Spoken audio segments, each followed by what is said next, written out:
Madami kasasuu qaba bar. Akkana yoo galti remila citee akkanuma hangalti ijoollee maal taatan waa tartiiba ta'uu qaba bara way. Mili lamarraa citee akkasiin zimmeettee galtii ree kasasamuu qaba waa. Mana kontoraataa citee miti kun. Inni yaani takka ayyarirraa akka buuteen kuftee jennaan hospitaala gashanii jedhu.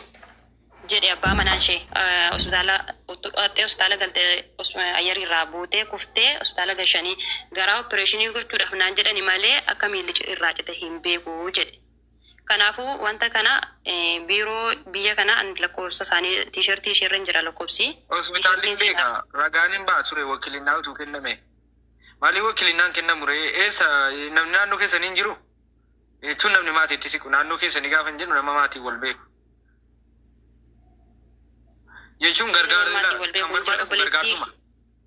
Kan barbaadamu gargaarsuma. Yaa tokko obboleettiin hin jirti dhaadhaan obboleettii biyya fiduu danda'anii obboleettiin hin jirti biyya Saudi Arabia ammoo sarkee sirti waadha.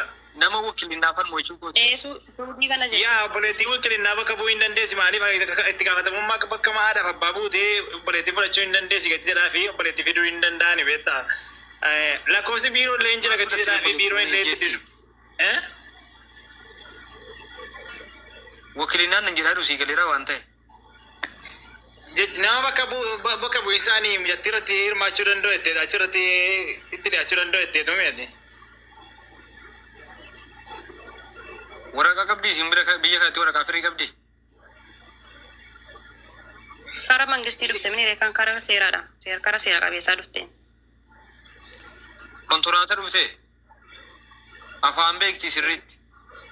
Hin beektu dhuftee maa reefu gaafa ji'a sadii dhufuunse. Wakilinnaani madaamii isin bira turte nama kasasuu danda'u.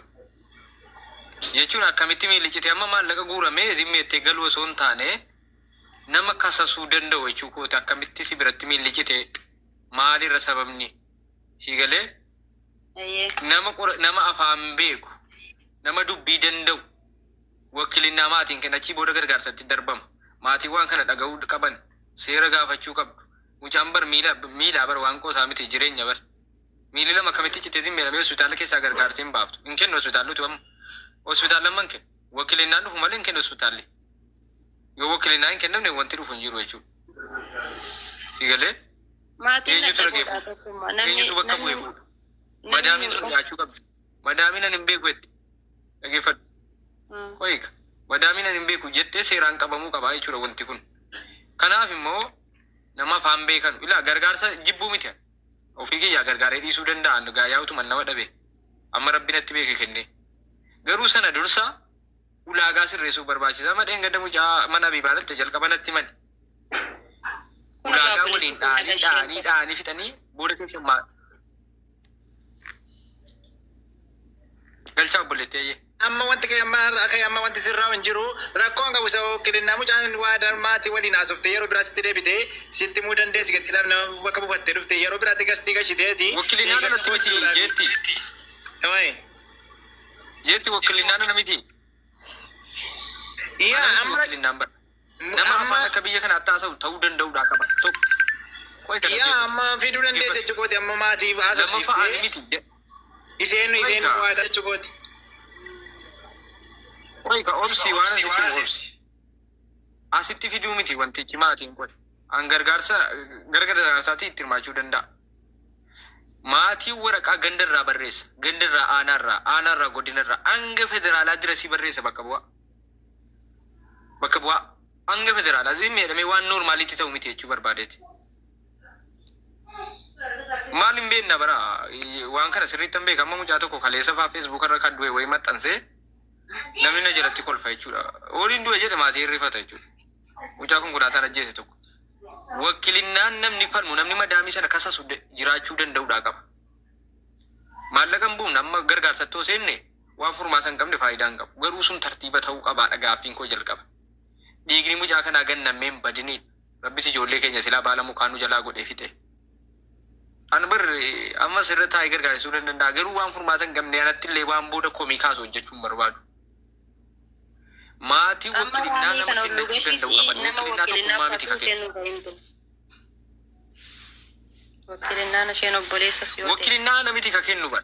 Maatii waliin mari'atee ammallee akkamitti walii galla joo seera biyya kanaan beektan fakkaata. Maatii waliin mari'atanii nama bakka buusu. Nama dhiiga siif falmu jechuudha. Madaamiin sun kasasamuu qabdi. Sii galee maatii walii galee wakilinaa fudhatee asirratti wakilinaa balu bakka bu'a jedhee naa himuun faayidaan qaba. Obboleetti galchaa maqaan obboleetti maayi? Raamaa. Meeshaan si wada. Raamaa galchaa moodii sirrii. Lakkoofsa 5 barreeffadhu Raama. Waan qal'aanii miti ijoollee dhiiga barree miila lama dhabdee jechuun laa ilaaha. Aboo. Raamaa lakkoofsa 5 barreeffadhu. Waan kuusaa miti. Waan isiin akkanatti akka dhabdee galtu miti birrii 30 walitti funaannee. Miila lama inni kaa dhabuu garuu viidiyoo keessa jiraa ofii. Miila lama isaatti jiru. Naannillaahi wannaa. Egaa miila lamman kana dhabdee akka qoosaatti ilaaluun hin danda'amu. Madaamiin sun barseeraan ni gaafatamti. Hattaa biiroonni sii fide barseeraan ni gaafatama bar. Sii galee waan asirratti an dubbadhee dhiisoo osoo hin taane seerri waan sakatta'u qabu waan qoosaa miti. Waan xabaa miti. Ani immoo keessa taa'ee dhiibbaa seera irratti isinii uumuu xiqqoo na rakkisuu danda'a. Dhimma mucaa duutee gadda keessa galee gatii na kaffalchiise jechuudha. Anatu beeka sadarkaan irraan nagahee rabbiin na hambise. As taa'een baasii irratti dhiibbaa uumtee qaamota mootummaa irratti dhiibbaa uumuuni balaas qaba jechuudha. Garuu imbaasii jaallachuu caalaa namni qaama kan arge akka namni hospitaala keessa deemee barbaaduuf nama kennachuu. Madaamiitti irraa kute madaamii sun kasasamuu kontoraata bira jirti waan ta'eef. Beenyaa qabdi bar kontoraata bira jirti waan ta'eef. Kontoraatuma miti kan rakkoon kun uumame. Ayyari irraa buutee kuftee hospitaala galchanii. Mana madaamii hin seenne. Mana madaamii hin seenne jedhu. Mucaa wayii immoo kan kaleessa bira dhaqe immoo. Ayyari irraa akkamitti keef yaani ayyari irraa kufte keef. Kanan nuuf galuu dideennaan akka mucaa wayii immoo kan kaleessa dhaqe immoo reefuu ji'a tokko erga dhuftee jedhu doktorotii jedheen. Obboleettii ishee kanarraa adda baafadhume Raamaa dubbadhume muyitiirraa ka'e. Ayyariin bakka saayikiluma biyya keenyaa ta'e. Hayatta akka ayyarii marraa buutee kuftee achumaan naqabaa jettee mana qorichaa gashaneedhaan. Mana madaamee hin galleedhaan. Garuu immoo silkiinsi madaamee harka jiraadha. Anis biyya namaa keessa hin jiraani. Anis biyya namaa keessa hin jiraani. Anis nama ijoolleen natti mamalee. Ragaan jira bara hospitaalli ragaan baasa. Hospitaalli ragaa numa baasa. Darbatamtee kuftee rukutamtee miidhamtee ragaan baasa hospitaalli utuu namni itti dhiyaate kasasee seeraan deemu jiraate. Limaan hin nyaa'ume amma maal godha beektu dhimma kana illee keessa bu'eenyu gochuu fi gargar isaatiin rakkoon qabu. Mubaarikiin sammaa Habiibaatti geessu Habiibaan immoo hin baasii irratti akka dhiibbaa fakkeenyaaf wanna kana falmaa gootu Mubaarikiin jalatti sagalee taa'aa yeroo tokko hundi keessanu Habiibaa bira geessanu anis beektu waan namiidhu qaba booddee wanta akkanaa kuni utuman gadda namaa rifadhu wanti mootummaa wal qabatu xiqqoo waan kissii barbaada wanti kun arabootaa walitti bu'uu barbaada. Madaamiin kun akkamitti akkana gootee barbaada. Sirii galee arabootaa walitti bu'uu barbaada. Arabaan immoo kan walitti buutu tawakkalteeti jechuudha. Akkamitti na gaafattaa ramshaatu ka'a. Amma dubbiin kun madaamii walitti bu'uu dirqaman hin oolu. Mana madaamiin gallee hospitaala. Hangama kiyyaasa. Ayyari irraa buutee. Viidiyoo waraabinu gargaariiti. Mana Mubaarikitti illee akka sagalee taa'amu fiyyatti illee addee akka jirre Mubaarikii. Mubaarik olis hin galcha maal innaa Mubaarik jiru anuu moodiitara qaba illee minsi godhachittan. Akkas taana maqaa akkasii bakka akkasittiin taana hin taala yeroo jiru anuu illee minsi godha. Mubaarik immoo Habiibaa bira Mubaarik xiqqoo waan kana isa rakkisuu danda'a. Habiibaatti si geessuu danda'a jechuudhumaaf. Fakkeenyaaf ilaa waa tokkotu jira. Dhimma dheengadda akka sana olii gad oofame. Isuma bakka beekamu sana fannootti mucaa fuudhan sana. Ilaalee deemee dubbiin kan Habiibaas osoo hin taane amma danda'ame seeraan sakatta'uuf yaalamaa jira. Sini galee dubbas nama xiqqoo gastee abibaa keessa galee risaalaa meeqa natti ergame jechuudha. Xiqqoo sitti gastee abibaa keessa hin galle Mubaarak Tikkuu na waamna. Sababa sanaatiifi balaa meeqa waa meeqa na arge jechuudha. Namni jechuun akeekkachiisa garaa garaa. Waan mootummaa wal qabatu xiqqoo of eeggannoo na barbaada jechuudha barbaadetanii. Wanni siru viidiyoon laayiviin abibaan dabarsaa turte imbaasiidha kallattii ilaalamaa ture hordofamaa ture sirriitti eenyu Itoophiyaati qaamonni nageenyaa qaamni mootummaa namni laayivii sana hordofin hin jiru hundi hordofamaa ture amma garuu dhimma sana qaamni seeraas sakatta'eera jechuudha baasuudha garuu abibaan furmaatan keenya sagalee ta'uun gaariidha dhiibbaa uuma malee sagalee isiin taate irra dhaabbatame qaamonni seeraas sakatta'uu eegalanii jechuudha waan sana. Garuu dhimma sana garuu qaamotiin mootummaa imbaasiin biyya Suudii jirus hooggansi biyya keessa jirus hordofaa ture dhimma sana. Akkamitti of ilaalti afuufaa wayii akkamitti of ilaalti gurbattiin kun ayyee kottumee si galchaa kottumee naa arrabsuun maal godha oo teessee naa waliin hin dubbanne maal godha naa arrabsuun. Ana nalalan injenne bar live abi balalan injenne bar abi balalan injenne bar amutum si amma warra commenti ummata kobe yu sirritti barreessum si jede dure bolesa ki dure si jede la si rakota amma ta ke erga si rakota rakon gabu gara mubarak itti dabar si diat le mana mubarak itti le wari morta kabda jolli morta ya wonto ta raba si qaama mootummaa walitti biyya kana ila waan Dubai itti ta'e Madame sirran dhaabu araba si galee waan Dubai itti ta'e fakkeenyaaf madaamii fedhe sirra dhaabu wanti na danku tokko hin jiru. Madaamii fedhe waan oomaan beeru sunaan waan akkasii ta'e garuu araba biyya kanaa bar seera qaba biyyi seera qabdi bar keenyaan nama dhaabuun seeraan nama gaafatamu. Mucaan mana maadaamii hin galle kun jechaa jira mana maadaamii hin galle jechaa jiru mana maadaamii hin galle. Milkaneessaa kan kana ji'a sadii miti dhufuunsi ji'a tokko jedhe dhufuuni. Rakkoon si maalire? Argitanitti miti maal rakkoo rangaamu maaliif inni wakilinaan kenname rakkoon hin qoratamu gargaarsatti darbamu. Eenyu nu dhaqa isti nu amma mana maadaamii keessa jirra.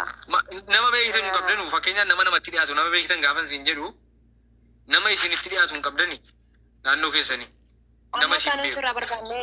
Nama mucaa kana bira nu dhaqu nama mucaa kana bira nu dhaqee iqaamaa biyya kana keessaa kan qabu. Mucaa kana bira nu dhaqee rakkina si doktora sana nu gaafatu yoo makasanii. Eessa Riyaadii? Riyaadiin raami muhiiti irraa ka'e Riyaadii hospitaala kame Riyaadii miti? Raami muhii irraa ka'e. Riyaadiidha. Riyaadiidhaan maaloo qaasii wayitedhaan hospitaalitti maqaan sanaa galuufi bara wakilinaan argameera dhanii garuu immoo waraqaa ganaa biyyarraa barraa ganaa immoo ejensii deemuu gaaftaa jedhan. Hai. Waraqaa barraa malee wakilinaan zimmeedha beetaa amaaree giifti wakilinaan argamnaan kun murteessaadha. Gandarraa dhufa ganaa. Wakilinaan argameera garuu gandimmoo mucaan ganda deemee jennaani ganda immoo maal jedhaniin beektaa mucaa obboleessa ishee haadhu innaani dura biiroo deemame biiroon ejensiin suni haa xumuru jedhaniini warri gandaa jedhan. Figaleera. Biirootiin maa biiroo achiin nannire. Inni Addis Ababaan hin galanaan jedhee Addis Ababaan galana fakkaatini. Adeemsarra jiru jechuudha. Maatiin eenyu kennuudha? Ilaama waliin as jiranii iqaamaan qaba inni nan taaf jedheedha. Kun mucaa caattuu wayyaas jala ittiin geessiseetu fidee mucichaa nan taaf jedheedha. Nan taaf jedhee gaalaa nama afaan biyya kanaa kasasuu danda'u deemuu danda'u ta'uudhaa danda'u qaba. Kana amma deemsarra jiraannaan kana kan murteessaan jalqaba kanatti bakka gootan ka wakilinaan qabatee biyya galchuu ammana barbaada jechuu danda'uudhaa qaba ka maallaqa. Tokkee. Salaam alaikum. Fawwaad Sammaa beekta saati? Waa Sammaa ammoo? Beektu qaamaa kan qabu mucaa wayii. Lama ka Fawwaad Sammaa nan beeka. Eeyyoo inni nan ta'aa jira goddanyaa isaatu ta'anii goddanyaa isaa nan ta'aa jira gashuu dandeessa lakkoofsa sii kenna akkee mucaa dooktarii isaa sofsiiseera. Barka maatii irratti walii galee kenna malee tokkummaan hin kennu balaa biraatti maana galchuu rakkattu si. La mucaanii beektaa wakilinaa maqaa mucaa ergee fi finfinnee rakkoo qabamu. Sana maatiin walii galtanii ilaa geefti waan amma jedhaa ariitan kana waa'ee wakilinaa maatiin walii galee kennat an kenninaan barri azaaba biyya duunaa qammabsiisuuf deemaa jirta bar ilaa kana. Kakennatu waadaa maannoo namni irratti walii galee maatiin abaluun nuu ta'a jedhee waraqata biyyarraa barreessa maatiin haatiniif abbaan bakka nu bu'a jedhanii nutu kennate jedhanii. Galee nama jiraata. Akkasumatti natti himnaanii itti mee dabarseen obboleessa isheetti baasnaa naan jee obboleessi mucitti ishee dhukkubsattee sana maqaa akka kanaatti barraa jee fowwaadennaa erginaan immoo fakkeenya akka kanaatti fuudhaa jee maqaa isaa addanaati suudii irraati wakilinaa nu fu'atu jee ergee fira hin finnaa jeen warra finfinnee immoo nu fixaan jiran amma beektaa. Maatii biyya keessaa taf jechuu qaba kun dirqama maatiiti bar.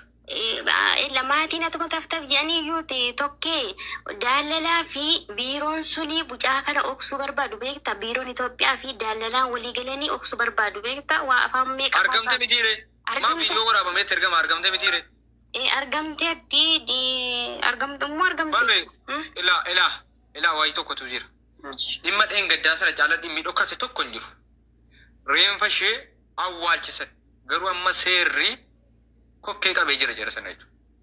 Intalli baddee jirtaati biiroo. Akkuma kan dhosite biiroon bar namnichi taf jennaan qabnaan biiroo sana biiroon sun dhosee amma shawwadee bahuu dadhabee amma lafa lixu dhabee jira jechuudha. Intalli ofiifuu bilbila cufattee jirti. Sii galee kan barbaadan jarree eeyyama biiroon barbaadan mucaan kiyya kana taateeti jedhanii mata banan.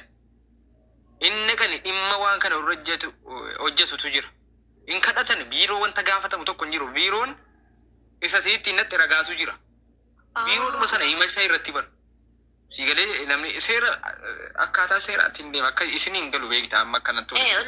Tokki amma waan nu gootu ati wakilinaa obboleessi ishee akkuma ta'e haa fiduu nufa jidduu kana yookiin borii fi iftaan keessan xumurama inshaallah mubaarakii maddii nu geessisitti mucaan kun ikkoo godoloo amma beektaa hanga sarbaatti irraa cicciteera wanti ishee. Gargaaramuu qabdi gargaaramuu yaa. Kun akkanuma bichaa barbaanne tokko galatoomii hedduu tokko galatoomii. Maa gargaarsa barana anu gama kiyyaan irraa nafu gargaarsa rakkoon hin jiru gargaarsa maarkeetiin anjeessaa garuu wakilinaan kennameera taanaan abiibaa bira irrattu soo gargaarsa hin taane faayidaa hin qabu gargaarsa qofa yoo ta'e qofa malee. Wakilinaa kenneera fawwaadiin beekta yoo ta'e fawwaadiin gaarii. Yaa akkasitti laa walii galla akkasitti. Gargaarsa qofa yoo ta'e yaa adeemsa sirriidha. Wakilinaan wannu batamuu qabu garuu wakilinaan nama sin galaafatu akkam taane.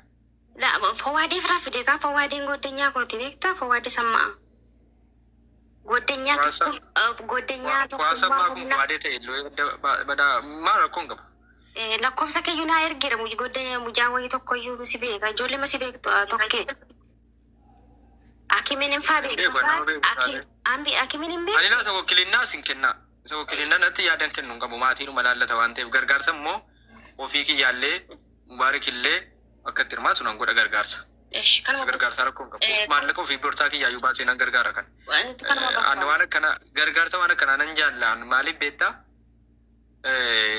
Ani obboloota keessan bahanii bakkeetti rakkatan gargaaraan jira yeroo hedduu warra galuudhanii waan ittiin galan dhaban warra fayyaa dhaban warra biyya namaa keessatti dhukkubsatan gargaaraa hidhee yeroo hedduun dubbadha kun gargaaramuudhuma qaba namni akkanaa isa nama gargaarsaa mallu garuu adeemsa seeraa keessa immoo hin seenu anaan rakkisuu danda'a an jiraachuun barbaada utuu hattuu Dubaayitii utuu hattuu biruma Suudii keessatti hattuuti hattuu keenya rakkoo hin qabu biyya kana keessatti jecha tokko arabaa yoo jette seerri kan kee namni sirraa fuudhu hin jiru.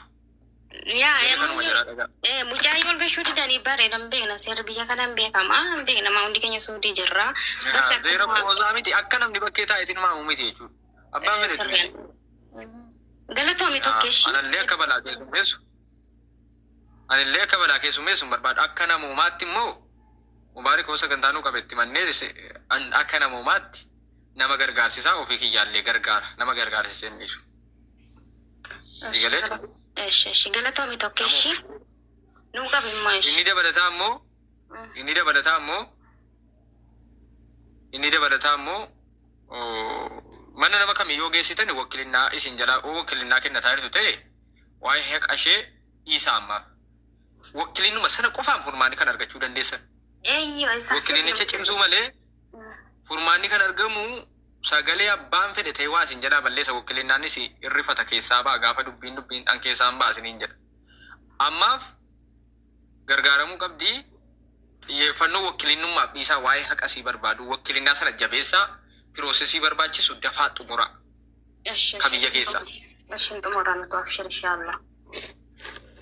Tanuma baarakallahu fiikum. Gargaarsammoo mana baargeettan modii tara qaba olis hin galche. Kunoo biqiltuun modii tara qabdu galchiti laachite. Galchulu waadaa kana. Assalamu alaikum. Wallahi narraa fuudhameera irra. Nan galcha achi jala jiran naan illee meensi godhee kuta. Maaltu kaasuun kaasa malee.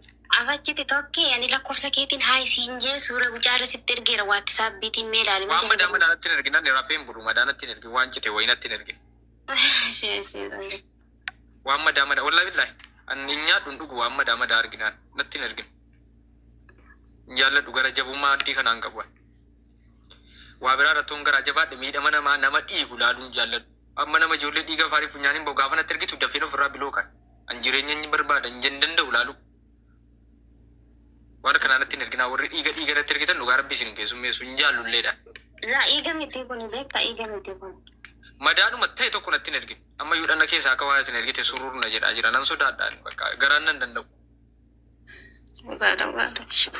Galatoomii maalumaa fashee. Isa gargaarsaa immoo dhageenya danda'e isin faana jedhu. Isa gargaarsaa. Namni kamiyyuu nama kana akka gargaaru waamicha nan taasisa. Nama biyya namaatti dhaqee ijoolleen obboloonni keenya durbaa. Bakka maqaan keessa itti waamamu osoo hin taane bakka hiriyyaan keessan biyyaa baatee of jijjiira itti xaafiyaa dhabu. Galuu dadhabdu kana bira dhaabbadha yeroo hedduu dhaamsi koo kan yeroo waa'ee gargaarsaa kee waan akka irratti xiyyeeffadha. Obboloota keessan akka keessan of jijjiiruu biyyaa baanii karaatti kufantu jiru. Nama akkanaa gargaara. Nama akkanaa gargaaraan. Kun ajirillee sii ta'a. Nama akka kee of jijjiiruu biyyaa baay'eetu jira. Akkasii sakaraa biraa wakkiliinnaadhaan fixxuu sakaraa gargaarsaa immoo Mubaarakitti gateennisu wajjinan jira. Hattaa Mubaarakoo beellama qabee video jedhee faana rakkachuuf qophiidha. Nuti achisimmoo Mubaaraka maddiiti amaana. Ofimmoo fakkeenyaaf sa'aatii amma fakkeenyaaf hojii hojjetaan taa'eera amma fakkeenyaaf sa'aatiin hojiin qaba. Biraa deemeen deebi'aan hambaan jedhaa jira. Guyyaan immoo mijatu.